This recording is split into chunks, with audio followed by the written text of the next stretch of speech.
The first killings occurred on December 20, 1968, in Vallejo, California. The two teen victims were shot and killed while sitting in a parked car in a gravel parking area. The next crime occurred on July 4, 1969, only a few minutes away from the first killings. The killer approached a parked car with a flashlight and shot the two passengers before walking away and coming back to shoot them again. One of the victims, Michael Mago, survived and was able to give a description of the killer.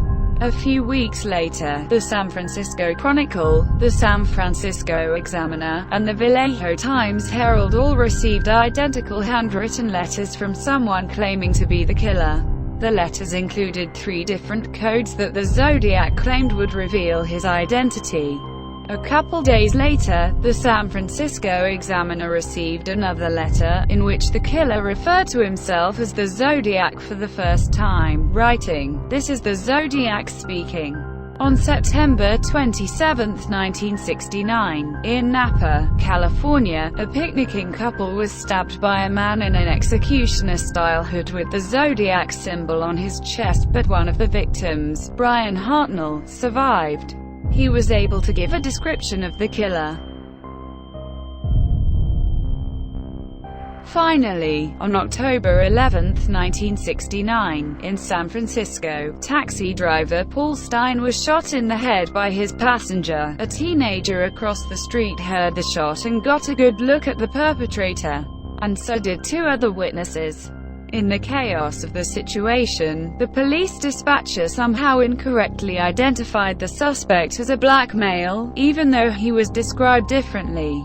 When 2 police officers, Donald Foky and Eric Zelms, drove past a stocky, white male with heavy-rimmed glasses a few blocks away from the scene, they did not question him, since he didn't fit the dispatcher's description. The Zodiac would later mock this interaction in a letter, making it likely that the 2 cops drove by the nation's most notorious serial killer at the time without even knowing. A composite sketch was drawn based on descriptions by the 2 witnesses at the Paul Stine killing. It has become the most famous image of the Zodiac. On April 20, 1970, a letter to the San Francisco Chronicle included a coded message of the Zodiac's name. The Zodiac continued sending letters, but then stopped in 1971, but in 1974. He sent one last letter, in which he claimed to have killed 37 people. In 2002, the SF Police Department was able to extract a partial genetic profile from a Zodiac letter from the saliva on the stamp. It wasn't enough to conclusively identify a single person, but was enough to eliminate some suspects.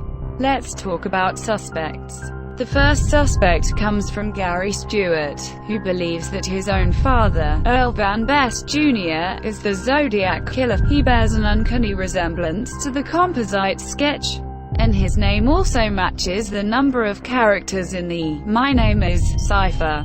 However, although Earl Van Best Jr. looks like the composite sketch from the Paul Stine killing, he does not fit the description of the large, heavy-set man at the 3 previous killings. Gary Stewart also tried to test his father's DNA against the recovered 2002 Zodiac DNA, but was not allowed to, leading Gary to believe this to be a police cover-up. The second and most famous suspect is from Robert Gray Smith, who believes Arthur Lee Allen was the Zodiac Killer. This theory is the basis for the 2007 film The Zodiac, starring Jake Gyllenhaal as Robert Gray Smith. His case: the day of the 3rd Zodiac attack at Lake Berryessa, Allen told his family he was going to that exact location. He came home that evening covered in blood, with a bloody knife in his car. Additionally, one of Allen's friends, Don Chaney, said that Allen referred to himself as the Zodiac before the killer publicly did. Chaney also said Allen planned on hunting people. When Allen was interviewed, he said his favorite book was The Most Dangerous Game, a book about a man who hunted humans, and a book referenced by the Zodiac in his first letter to the press.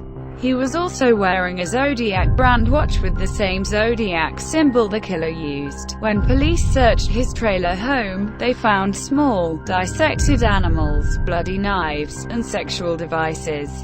In 1974, Allen was convicted of child molestation and went to jail for 3 years. Coincidentally, during this time, no Zodiac letters were received. In 1987, an inmate told police that Allen admitted to him that he murdered Paul Stine. In 1991, Mike Mago, the man who survived the second Zodiac attack, picked Allen out of a lineup of photos as the killer. This led the police to search Allen's home again, and this time they found bomb formulas, constructed bombs, and tapes about the Zodiac Killer.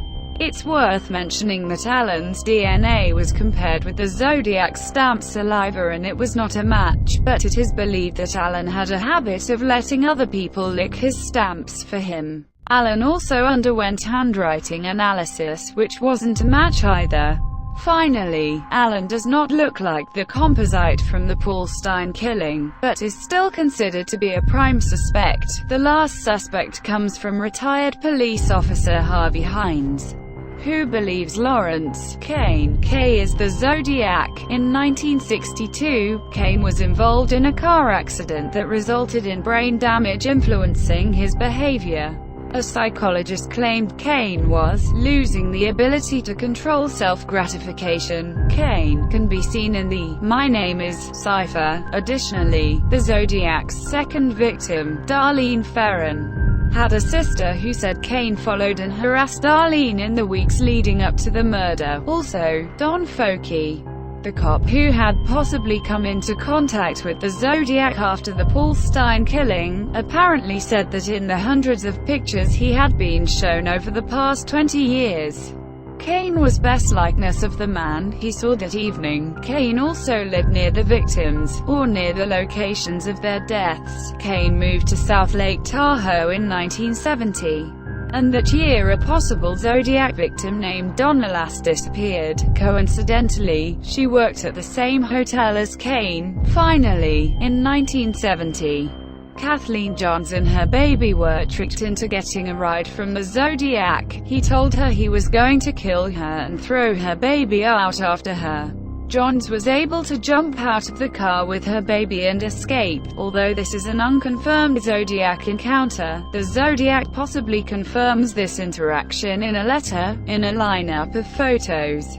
Kathleen Johns points to Lawrence Kane as the man who tried to kill her. Kane's handwriting did not match the Zodiac letters, but also could not be ruled out. Also, Kane resembles the description of the killer at the Paul Stine murder scene, but not the large, heavy-set description of the Zodiac in the first 3 murders. Now, who do you think did it? Was there perhaps a copycat? Was there one murderer for the first 3 crimes, and another who killed Paul Stine?